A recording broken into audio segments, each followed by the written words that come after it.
Have you ever arrived on a survey site only to realize you have no mobile signal, no RTK corrections, and a GNSS rover or drone that's suddenly useless? Your equipment is fine, but without correction you might be as well guessing measurement. Now you're stuck. Every wasted minute is costing you money, and there's nothing you can do. Or is there? What if I told you there is a free, simple method that delivers high precision GNSS data even in the most remote locations? It's a well-proven technique that I've been using for over 20 years, yet surprisingly, most surveyors never talk about it. This method is called GNSS Post-Processing, and it can save your survey, your bacon, and your wallet. So in this video, you will find out how GNSS Post-Processing works, how easy it is to use, and how accurate is it. If you ever try using a standalone GNSS receiver, you know the struggle. Your coordinates jump around by 1-2 meters, making high precision work nearly impossible. For tasks like surveying, mapping, or setting out points, that kind of error isn't just frustrating, it's unacceptable. So how can we fix this accuracy problem, especially in remote areas where RTK isn't an option? The answer is GNSS Post-Processing, a method that lets you achieve centimeter accuracy without needing an internet connection or real-time corrections. Think of it this way: real-time standalone GNSS is like checking today's weather. It's fast but often unreliable. You get the idea, but it not might be completely accurate. Post-processing GNSS is like reviewing yesterday's weather report. It's more precise because the data has been already collected and analyzed. By processing the raw GNSS data after your site work, you can filter out errors, correcting positioning drift, and achieving high accuracy without relying on RTK corrections in real time. So how exactly does this work? In order to get centimeter level accuracy, we need two key components: a base station at a known point, fixed location, and the rover that collects raw data at the points we want to survey. Both receivers need to track signals from the same satellites in the same time to calculate precise position. Ideally, they should be within 60 to 100 kilometers of each other for the best accuracy. Modern GNSS receiver can track 40 to 60 satellites at once, receiving hundreds of signals. Post-processing allows us to refine these signals and correct positioning errors, delivering survey-grade results. Precise GNSS positioning starts with a solid foundation. If your base and rover are not set correctly, even the best equipment in the world won't save your accuracy. In this case, we'll use as a known location base the UK national network called OSNet, and my Emlid Reach RS3 as a rover. Think of the OSNet as your anchor, holding everything steady, while the Emlid rover is your explorer, mapping uncharted territory. For them to work together perfectly, follow these key steps. Choose your anchor. Visit the Ordnance Survey website to locate the nearest OS base station. A strong reference point is the first step to precision. Scout your location. On-site, pick an open areas away from trees, buildings, or anything that blocks satellite signals. More signals equal better positioning. Set up your rover.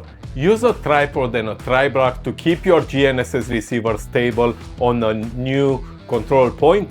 This setup is critical because you will use this new control point for future RTK drone surveys or land surveys. Lock in stability for accuracy.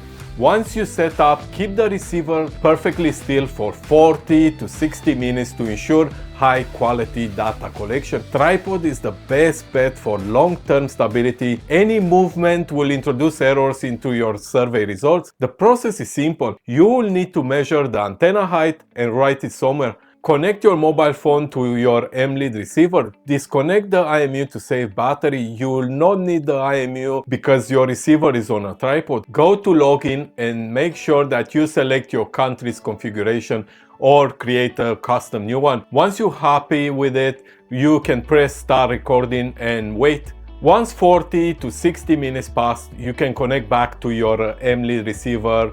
Go again to login and press stop login.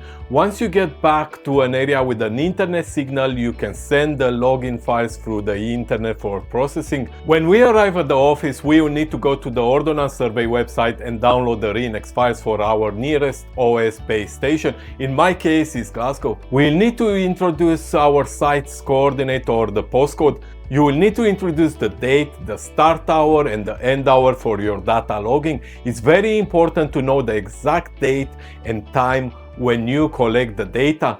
After that, we will choose how many bases do we want to download, which is in my case is 2 bases, and press OK. As you can see, the closest 2 bases from my site were Glasgow and Edinburgh, and after that you will just press download. Now that we have both the base station data from OSNet and the Rover data from the Emlid Reach RS3, we will upload everything into Emlid Studio to process the data and to determine exactly the position of our rover. You can download Emlid Studio for free from Emlid site. You will open the Emlid Studio and you will upload your Emlid RS3 25.0 file on static receiver. Next, on the base station, we will upload our OSNet base station RENEX file, which is Glasgow. In the navigation settings, we will upload the file 25p from the Emlid RS3 folder. Before pressing process, let's have a look at the settings. You can input your file's name and where do you want the results to be downloaded. Next is the log duration, where you can put the start time and the end time as well as the interval. Just beware that OSNet records at 30 seconds interval. The output solution, you can put one best or all solution, but I will leave one best.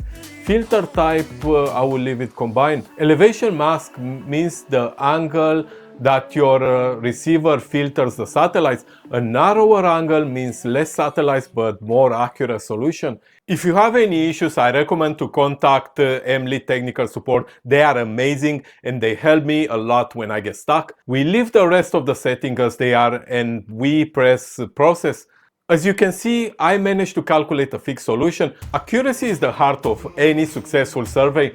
You may wonder how precise can our GNSS measurements can be. On paper, Emlid promises a static accuracy of 4 mm on horizontal plus 0.5 ppm and 8 mm plus 1 ppm on vertical. But in real world, these numbers can stretch to a 30 to 40 mm variation, especially on height. But let's not just rely on specs. So let's put this to the test.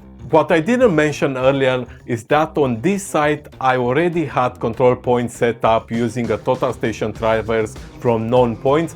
Let's see now how our GNSS results stack up against the total station's precision. First, I'll copy the results in a notepad file, but these coordinates are in ETRS89 and I need to convert them in OSGB86 grid. So I will open the Emlid flow, create a job, add points, copy your value in the global section, and your coordinates are transformed in OSGB36 or what grid system you have selected. Now let's compare these coordinates against my total station coordinate. These coordinates are straight from my total station controller, but to compare them properly, I will type them in Emlid flow also. As you can see, the biggest difference is 35 mm, which is great for me.